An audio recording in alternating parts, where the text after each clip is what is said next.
The price tag for writing Piney Point's final chapter is adding up big. An 8 on Your Side records request reveals the cleanup cost is already well north of $40 million.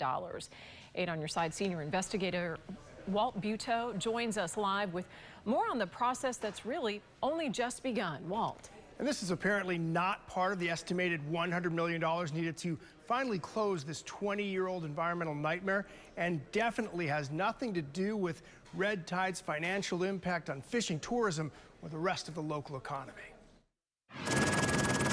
From the day this crevice cracked open in late March to the middle of this month, Piney Point cleanup and containment has cost the state just under $46 million, according to our records request.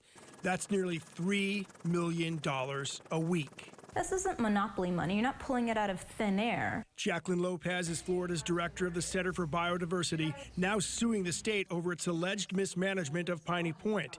As 8 on Your Side first reported, the DEP pushed aside a U.S. Army Corps of Engineers recommendation more than a decade ago not to store dredge material in the stack.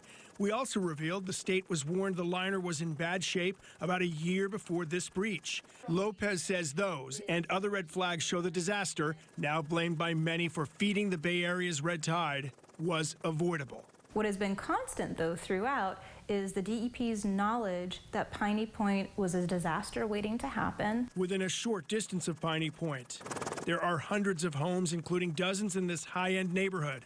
Retiree Sharon Sachs among the shocked taxpayers to hear about the Piney Point price tag. Angry.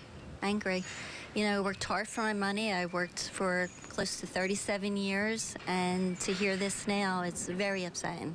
The state has not released specifics about how the money was spent or who was paid, telling us only the nearly $46 million paid for necessary emergency contracting. This is a chronic failure of a regulatory agency. It's tragic. It was preventable. Maybe that's the worst part of it all, is that people knew. And the proposed deep well we've talked about, where the rest of the wastewater would be injected, is in the permitting process. We've requested specifics for how your $46 million was spent, and we'll let you know when we have that information. Live in the newsroom, Walt Buteau, 8 on Your Side.